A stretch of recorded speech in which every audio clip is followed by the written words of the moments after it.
Ayan, para sa mga kapatid natin dyan na nag-uukay-ukay at nagsisimula pa lang at hindi nyo alam kung paano nyo sisimulan kasi bukod sa nandyan yung pag-start ng ukay-ukay business nyo, yung pag-select ng items, hanggang sa pagpunta sa mga ukay-ukay para maghanap ng mga items na ibibenta nyo online.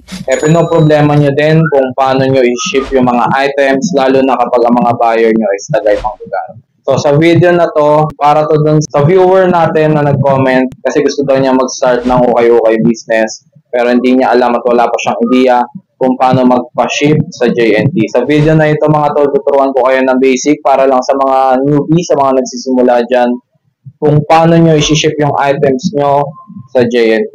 Ayan, unang-una sa lahat mga tol, madaming courier dyan na pwede nyong puntahan para ma-ship ang items nyo. Siyempre, nandyan yung LBC, meron nang ngayong Flash, kung ano-ano marami pa. Pero ako kasi personal, trip ko talagang magpa-ship ng mga parcel sa JNT kasi bukod sa mura, mabilis silang mag-move ng items, minsan 2 to 3 days lang ang process.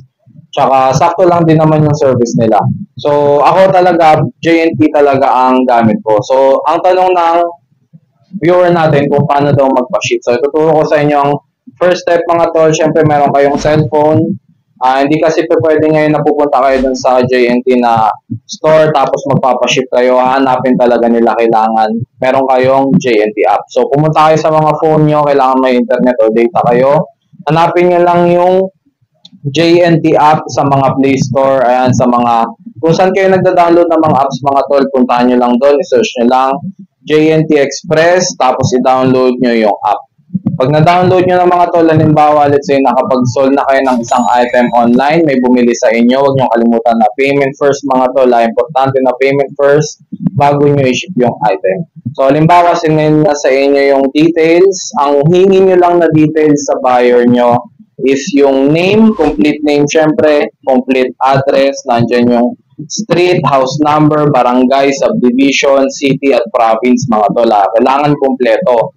Tsaka yung contact number. So tatlo lang yun name, address at contact number. Yun lang ang hihingin nyo mga tol sa buyer nyo.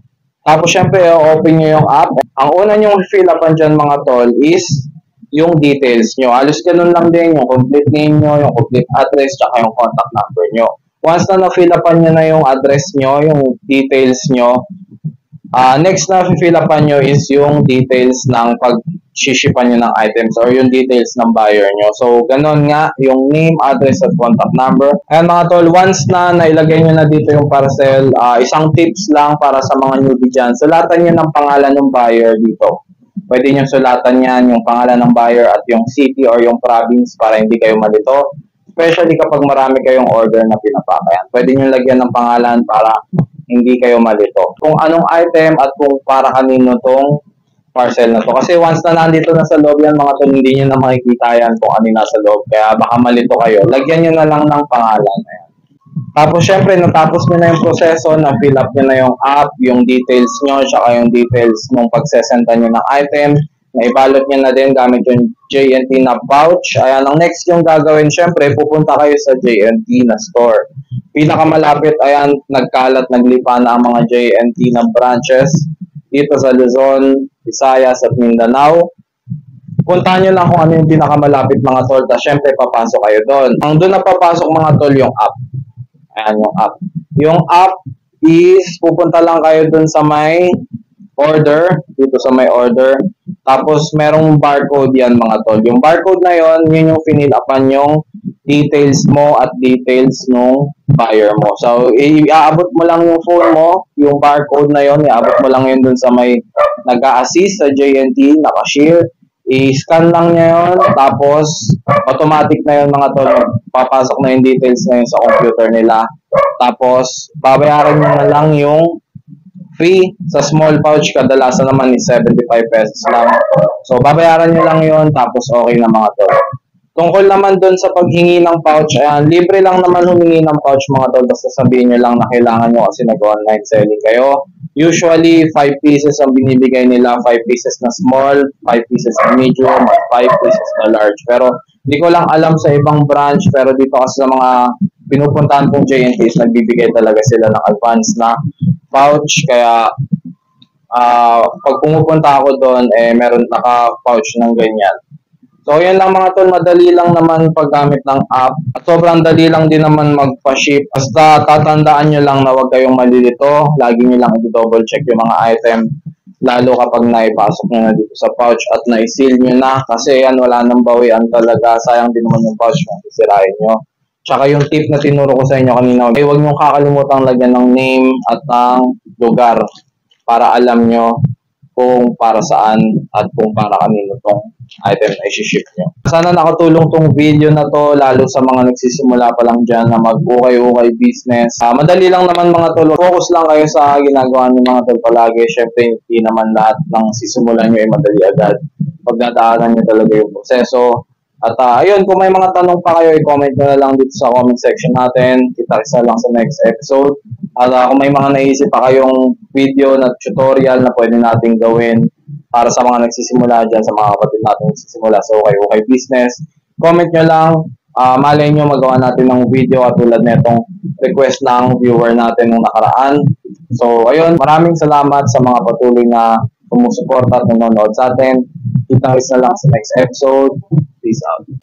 Ay mga tol, sa video na to, ayan, ipapakita ko sa inyo mismong proseso simula sa pagpapako ng items hanggang sa pag-ship ko sa JNT Express. So eto, makikita nyo, binabalot ko ng maayos yung items para safe. At ito rin yung sinasabi ko sa inyong technique na lagyan nyo ng pangalan. So magpapaship tayo ngayon, samahan nyo ako mga tol. Turo ko sa inyo ng actual kung paano magpaship. Punta tayo sa JNT. So dito tayo sa may central terminal.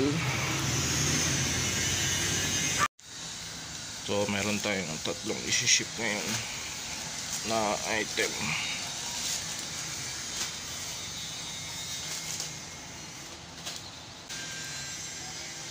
Yan. Yan yung finilapan yung form. Nandito yan sa my orders. Yan. Yan yung ibibigay nyo dun sa may cashier. Sila na bahalang scan. Tapos babayaran mo na lang.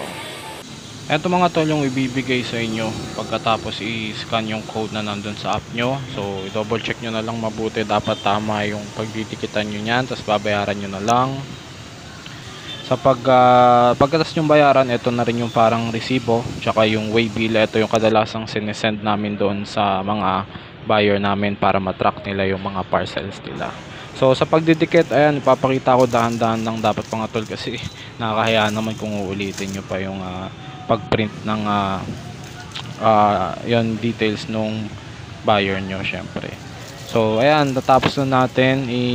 Siguraduhin nyo lang na i-double check nyo palagi yung mga details kung tama ba yung nalagay nyo. At ayun, para walang mali, no? Baka kasi magkapalit-palit yung mga items, no, kung kani-kanino mapunta. So yun na. Pwede na rin pala makahingi ng pouch ate, small tsaka medium.